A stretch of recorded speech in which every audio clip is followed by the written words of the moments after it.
mungkin langsung closing statement aja, ini biar etis, ini jadi Romo dulu deh. Ya kalau kita bicara etika itu bicara baik dan buruk.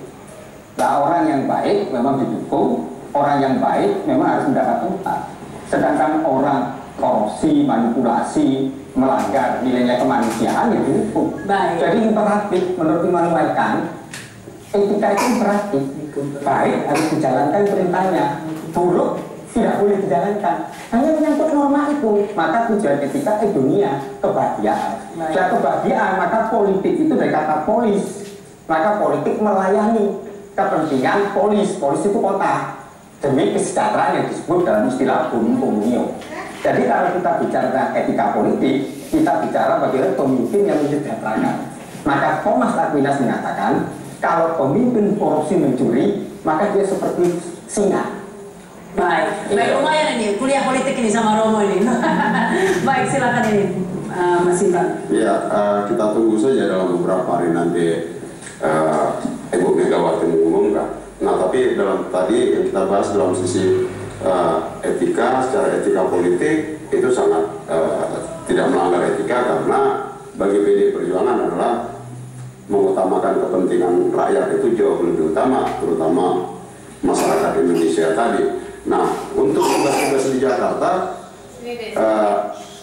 tentu ya PDI Perjuangan di Bekasi tetap memperjuangkan program-program apa yang disampaikan oleh Jokowi pada saat kampanye lalu. Nah, jadi saya rasa itu tidak ada masalah, karena justru kita hari ini Indonesia membutuhkan figur-figur orang-orang yang mau bekerja untuk Indonesia tadi. Kita tahu bahwa persoalan korupsi ini tidak bisa dibersihkan dengan orang yang juga bagian dari pelaku-pelaku skandal korup tadi. Kita menuntaskan kejahatan kemanusiaan tidak bisa dengan orang-orang yang terlibat pada masa lalu kejahatan-kejahatan kemanusiaan seperti pelanggar HAM itu. Nah, jadi bagi kita Jokowi nanti kita tunggu pengumumannya oleh Ibu Megawati sebagai Ketua Umum DPP. Jadi kabarnya besok ya? Saya yakin. Ya, nah kita tunggu saja. Ya, itu satu. Iya. Ini Pak Sanusi namanya disinggung ini, katanya ada harus yang bersih, tidak terkait pelanggaran HAM, begitu kan? Iya, memang seperti itu. Nggak apa-apa, memang pemimpin itu harus bersih. Tapi saya bilang development opini yang sekarang dibentuk memberatkan orang, terbebani. Saya cuma kasihan pada itu, terbebani karena development opini. Padahal dia punya beban yang lebih berat sebetulnya, yang sudah dia pegang. Dia belum bisa meraih sebetulnya beban itu belum itu dia pegang. Tapi ya nggak apa-apa, demokrasi silakan. Makanya tadi bilang etis dan tidak itu saya nggak bicara itu. Saya cuma penyaksi sejarah bahwa Jakarta sangat membutuhkan dia. Kalau kemudian dia mau terbang silakan.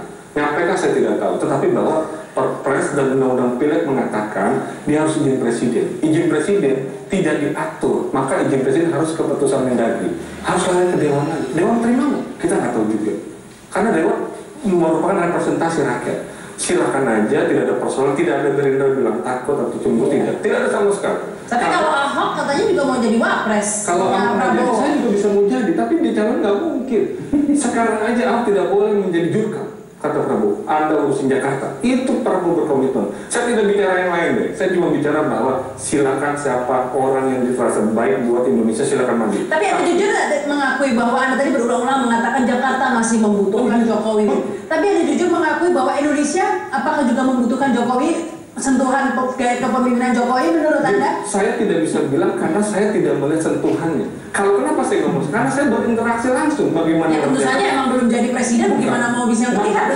Makanya saya menilai bahwa rakyat Jakarta itu membutuhkan sentuhan itu.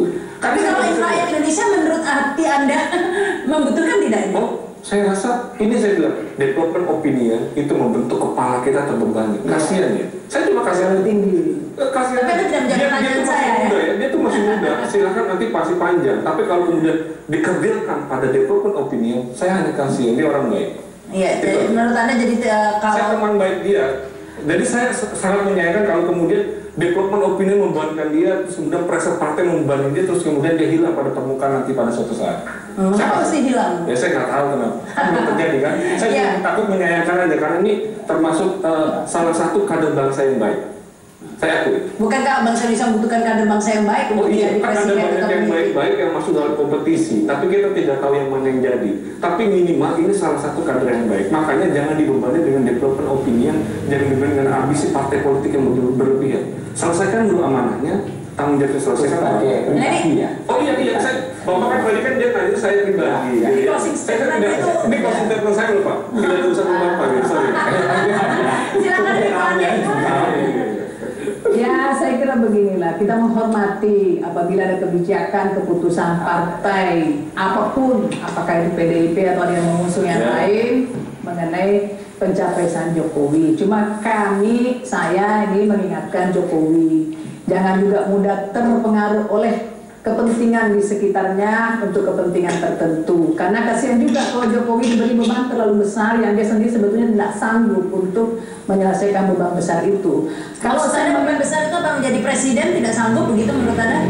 Bukan perusahaan tidak sanggup, bebannya di Jakarta saja belum bisa diselesaikan, ya kan? Kemudian ditambah lagi beban yang besar, tetapi kita tidak ada faktor mengatakan bahwa ini buktikan dulu lah kepemimpinan di Jakarta ini dibuktikan dulu apakah Pak Jokowi memang bisa menyelesaikan sesuai dengan kompetensi yang dia miliki tadi, pemimpin bersih, pemimpin merakyat, pemimpin cerdas yang memang mau menyelesaikan persoalan-persoalan secara baik ya.